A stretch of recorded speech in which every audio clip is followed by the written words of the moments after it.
오늘 말씀은 사실은 거의 핵심이 되는 부분만 읽었는데요.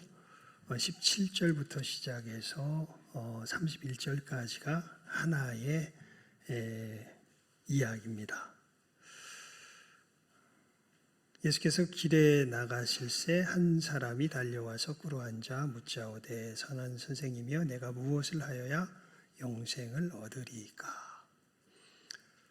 한 사람이 예수님 앞에 달려와서 꿇어앉아 묻습니다. 그러니까 굉장히 간절하게 묻는 거죠. 이 사람의 간절한 질문이 무엇이냐면 무엇을 하여야 영생을 얻을 수 있겠습니까? 이렇게 묻는 것입니다. 그러니까 예수님께서 말씀하세요. 네가 어찌하여 나를 선하다 일컫느냐? 하나님 한 분 외에는 선한 이가 없느니라. 네가 계명을 안 하니 살인하지 말라, 간음하지 말라, 도적질하지 말라, 거짓 증거하지 말라, 속여 취하지 말라, 내 부모를 공경하라 하였느니라.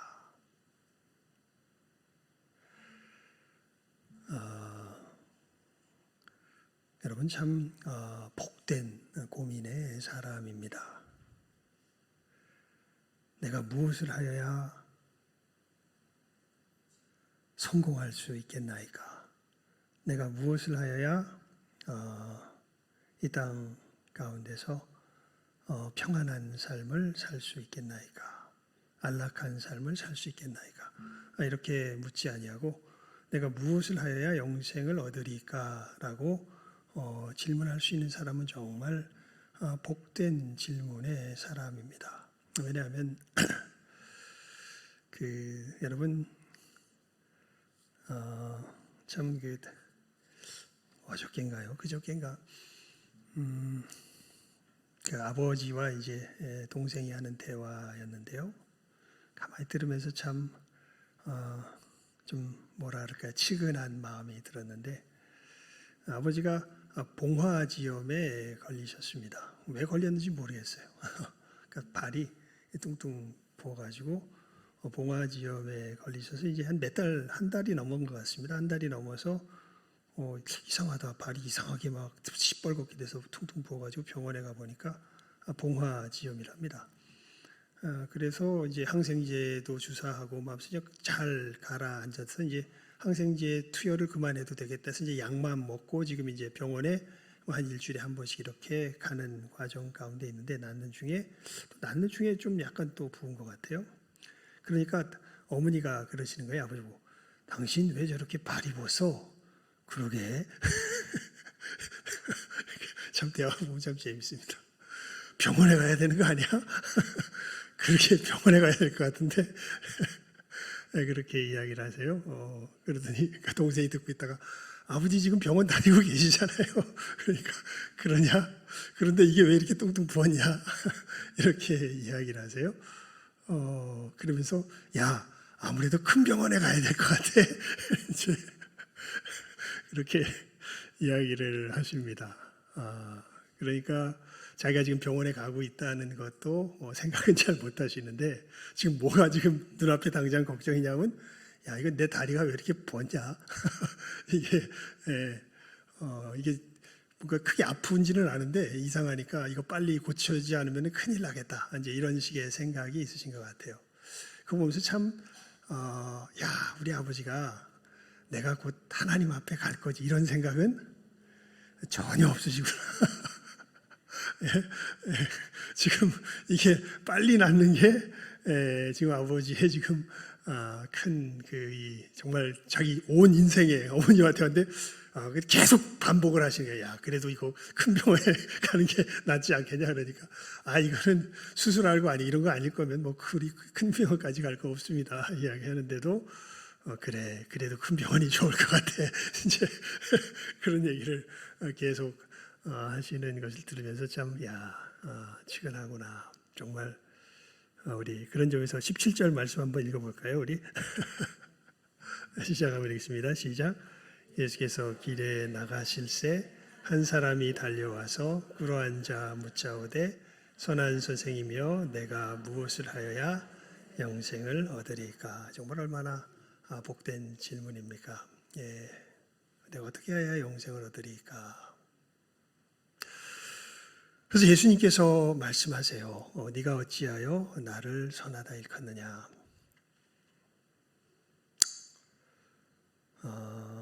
여러분 정말 이 하나님의 나라에 대하여서 진정한 소망들을 가지고 계신지요? 다른 나라가 아닙니다. 진정한 선이 행하여지는 나라입니다. 아주 간단하게 단순하게 하나님의 나라는 다른 나라가 아니에요. 진정한 선이 이루어지는 나라가 거기가 어디예요? 거기가 하나님의 나라입니다. 예. 너무 분명해요. 예. 그리고 이 사람은 정말 거기를 들어가기를 원하는 것이죠. 여러분 진짜 행복은요, 선이 이루어지는 곳에서 결과로 주어집니다. 먼저 이것을 분명하게 아멘 하실 수 있기를 정말 주님의 이름으로 축원을 드립니다. 근데 세상이 너무 강팍해져서요, 지금 사람들은요, 이것에 대해서 증거를 들어야 겨우 정신 차릴 정도입니다. 지금 사람들은 어떤 것이 실제로 행복한 것이라고 생각하냐면 자기 생각이 이루어지는 것이 진짜로 행복한 것이라고 아주 철석같이 믿고 살아가는 실상을 이렇게 보게 됩니다. 굉장히 자신만만해요. 특히 제가 볼 때 젊을수록 자기 생각이 이루어지는 그곳이야말로 진정한 행복이 이루어지는 곳이다라고 생각하고 살아가는 것 같습니다. 근데 여러분 아닙니다. 정말 이 성경의 간곡한 권고를 들으실 수 있기를.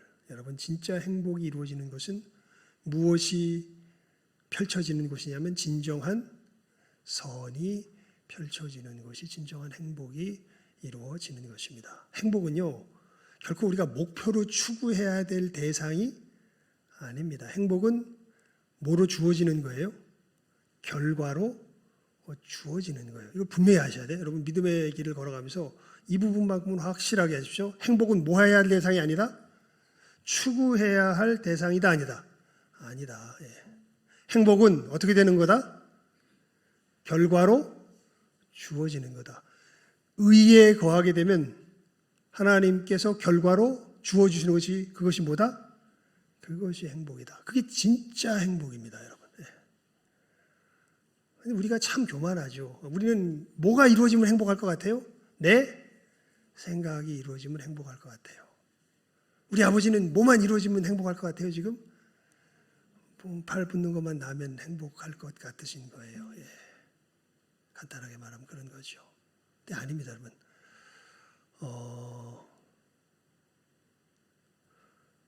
사실 저는 딱 죽음을 앞에 뒀을 때 어떻게 보면 진짜 행복했거든요. 이제 죽는구나. 그러니까 딱 어디 갈 걸 알았냐면 그때 놀랍게도 내가 천국 갈 걸 알겠더라고요. 진짜 죽을 것 같았어요. 왜냐하면 몸이 말을 안 들었기 때문에 온 몸이 이게 내 통제에서 벗어나서 말을 안 들었기 때문에 정말 죽는 것이라고 생각이 들었습니다. 이제 내가 죽는구나. 그런데 죽음이 내 행복을 막지 못하더라고요. 왜 행복했냐 하면 예수님께서 내 죄를 씻으셨음을 너무 분명히 알겠는 거예요. 예. 그래서 내가 천국 백성이 되었다는 걸 너무나 확실하게 알겠던 겁니다. 그 죽음을 앞에 놓고서요. 그러니까 너무 행복해요. 하지만 또 너무 죄송해요.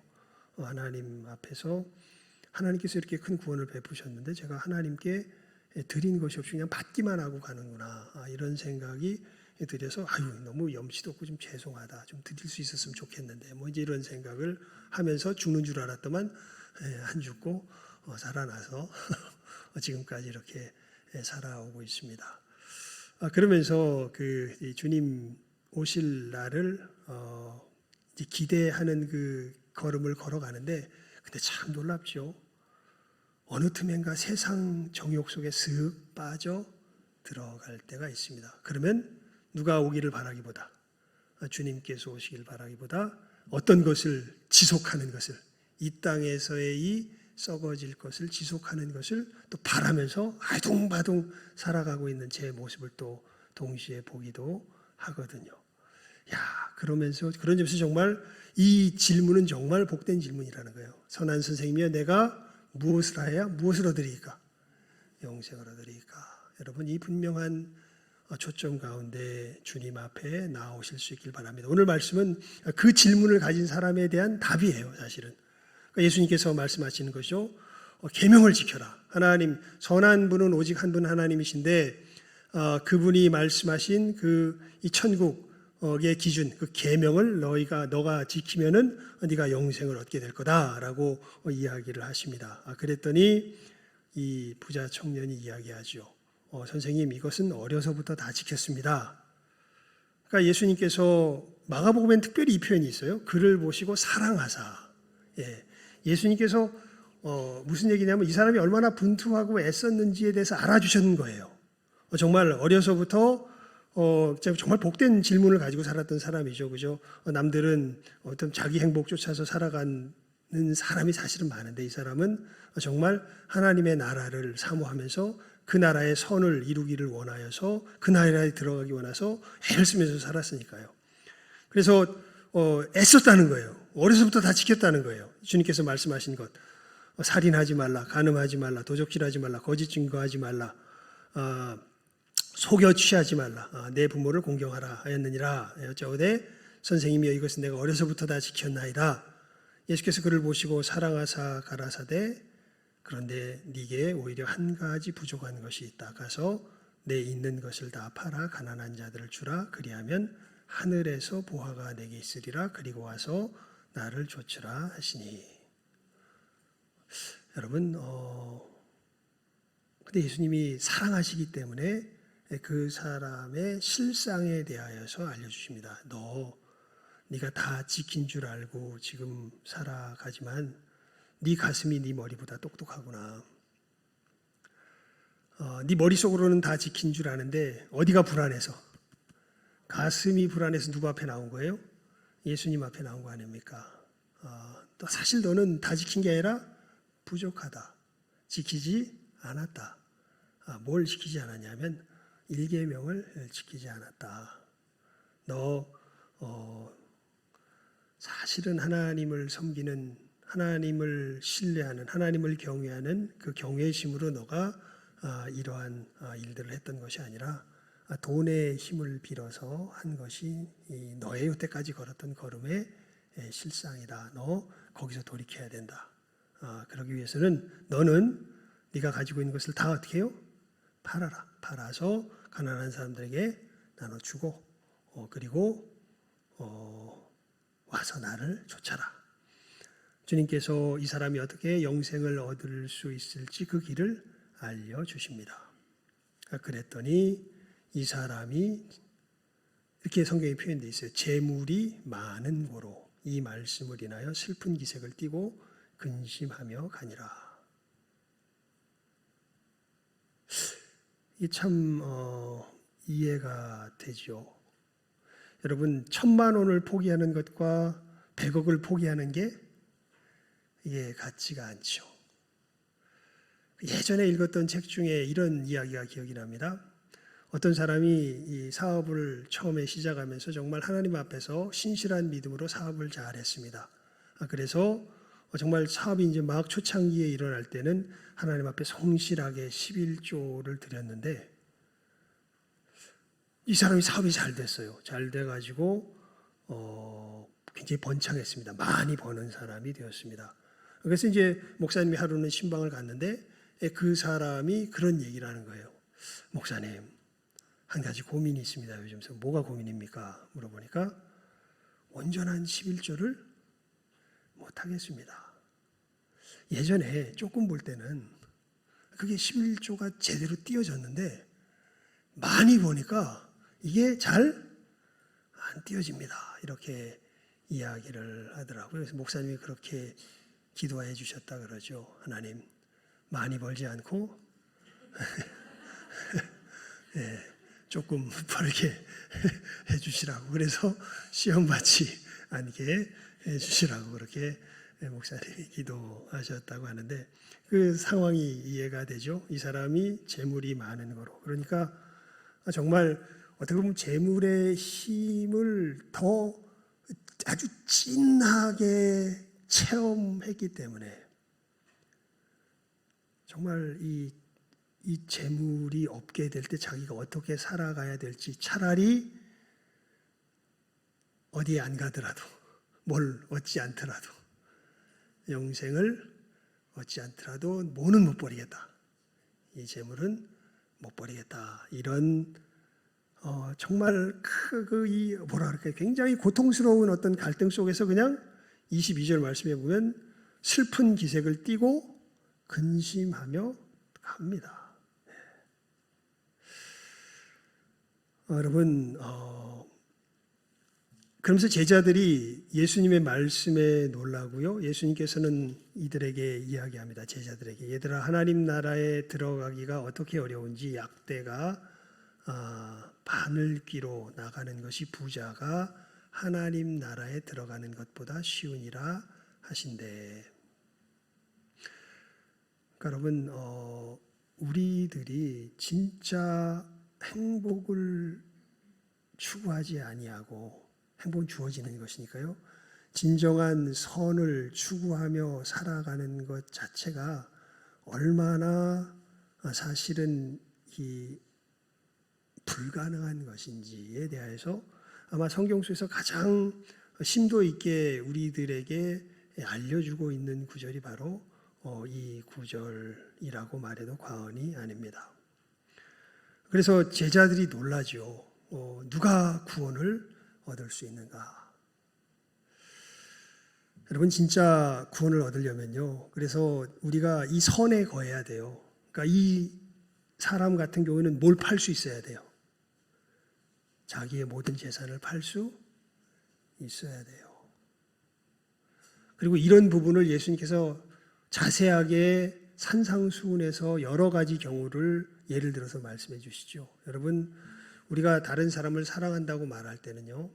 그 사람을 뭐 하지 않아야 돼요, 사실?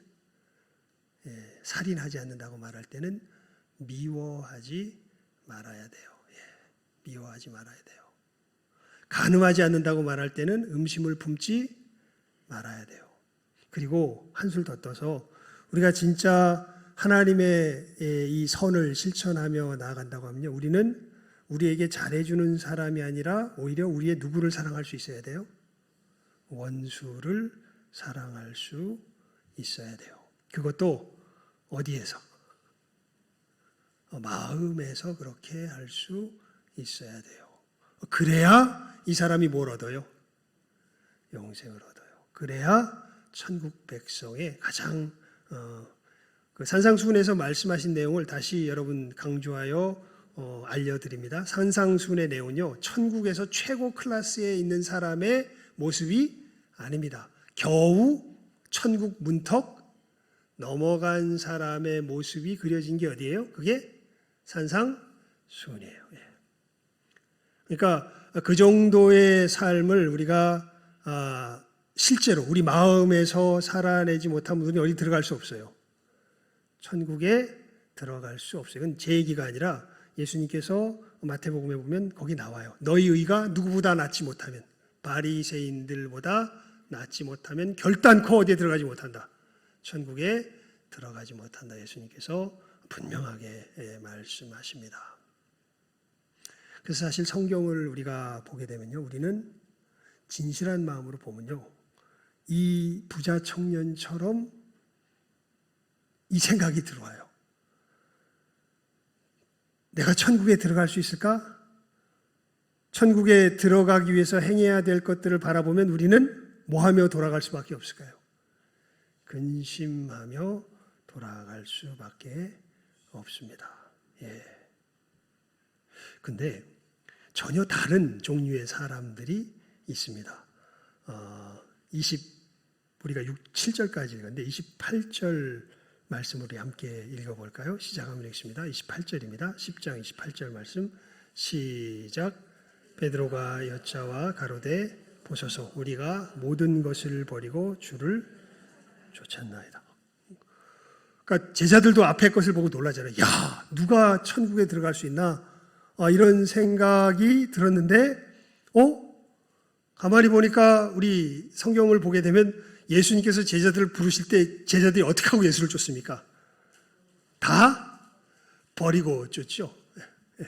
근데 자기들은 보니까 어떻게 하고 쫓았어요? 다 버리고 쫓았어요. 그래서 베드로가 너무 놀란 거예요. 누가 천국에 들어갈 수 있지? 아무도 못 갈 것 같았는데, 되돌아보니까 우리는 어떻게 하고 쫓았네? 다 버리고 쫓았네? 여러분, 어떻게 베드로는 버리고 쫓을 수 있었고, 이 부자 청년은 그러지 못했을까요? 우리 27절 말씀 다 함께 읽도록 하겠습니다. 시작. 예수께서 저희를 보시며 가라사대 사람으로는 할 수 없으되 하나님으로는 그렇지 아니하니 하나님으로서는 다 하실 수 있느니라. 아멘. 정말 이 마음에서부터 우리들의 정말 내 삶의 진정한 피난처요, 내게 진정한 가치를 부여해 주는 그 대상이 된 그 우상들, 이 부자 청년 같은 경우에는 돈이지요.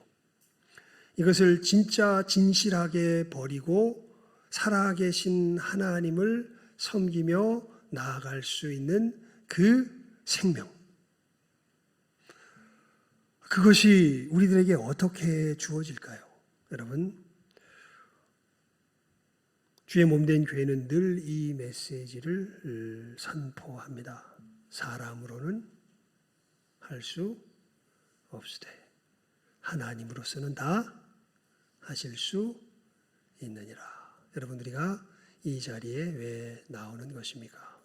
하나님, 이것을 제가 할 수 없습니다. 그러니까 여러분, 진실하게 부딪혀 보실 수 있기를 정말 부탁을 드립니다. 말씀이 이야기하는 것들을요, 처음에는 이게 잘 이해가 안 가요. 왜 맨날 못한다 그래? 왜 못한다 그래? 그러니까 그런 분들은 좋아요. 아주 좋은 태도입니다. 그러면 뭐 해보면 돼요? 자기가 해보면 돼. 해보십시오, 여러분. 진짜 하나님께서 말씀하시는 이 말씀을 진실하게 살아보려고 해보십시오. 진짜 막 이 갈등의 상황 속이 다가와도 도망가지 말고 거기서 내가 정말 그 막 이 미움과 이런 것들이 막 올라와도 예수님 뭐 하라 그러지? 모함은 살인하는 거라 그랬으니까, 미워함은 살인하는 거라 그랬으니까 미워하지 않으려고 막 애를 써 보십시오. 음식을 품으면 간음하는 거라 그랬으니까 음식 품지 않기 위해서 애를 써 보십시오. 정말 최선을 다해서 분투해 보십시오.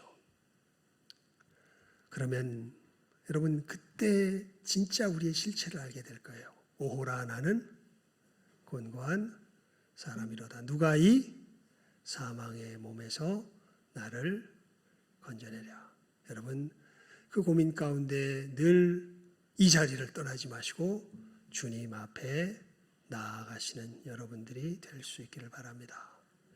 그 고민 가지고 주님 앞에 나아갈 때 주께서 십자가에 이루신 역사를 우리들에게 보여주실 것입니다. 어떤 일을 이루셨는지, 우리를 어떠한 새로운 피조물로 바꾸시는지, 그 은혜를 받게 될 때에 28절에 누가 이야기한 것처럼, 베드로가 이야기한 것처럼, 예수님, 우리는 어떻게 됐네요? 버리고 쫓을 수 있었네요. 물론 이 베드로가 그래서 모든 삶이 완벽해졌습니까? 그건 아니죠. 하지만 그 변화된 것을 느끼기 시작한 거죠. 자기의 중심이 바뀐 것을 깨달아 알기 시작한 거죠. 그리고 성경에서 누누이 우리들에게 부탁하고 또 보게 하는 것처럼 이제 우리들 삶 가운데 뒤섞여 있는 게 보게 되죠. 이제는 하나님을 위하여 버릴 수 있는 존재로 바뀌었는데, 그럼에도 여전히 내 삶 가운데는 습관 속에서 버리지 못하고 있는 여러 삶의 구체적인 영역들이 있는 것을 보게 되죠. 그리고 예수를 믿음으로 이것을 어떻게 해요? 하나하나 벗겨내는 삶을 우리가 한 걸음 한 걸음 살아가게 되는 것입니다. 그것도 누구의 이름으로 될까요? 예수 그리스도의 이름으로 됩니다. 그래서 정말 우리는 처음부터 끝까지 누구를 믿음으로?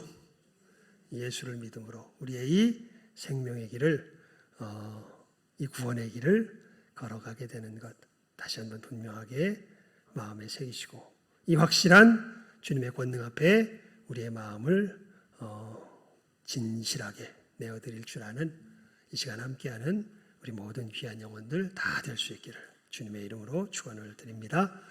기도하겠습니다. 하나님 아버지 감사합니다. 저희들 오늘 말씀을 통하여서 다시 한번 우리의 힘으로 불가능한 구원에 대하여서 주님의 교훈을 듣습니다. 하나님, 우리 귀한 믿음의 형제와 자매들 주의 말씀을 정직한 마음으로 붙들고 간절한 마음으로 붙들고 참으로 우리의 삶 속에서 이 걸음을 스스로의 힘으로 걸으려고 분투해 볼 줄 아는 주여 귀한 영혼들 먼저 되게 하여 주시옵소서. 하나님, 그 속에서 정말로 사람으로는 이것이 불가능하며 정말 내가 예수님의 이 도움을 힘입지 않고서는 내가 이 생명의 길을 걸을 수 없음을 깨달아 알아.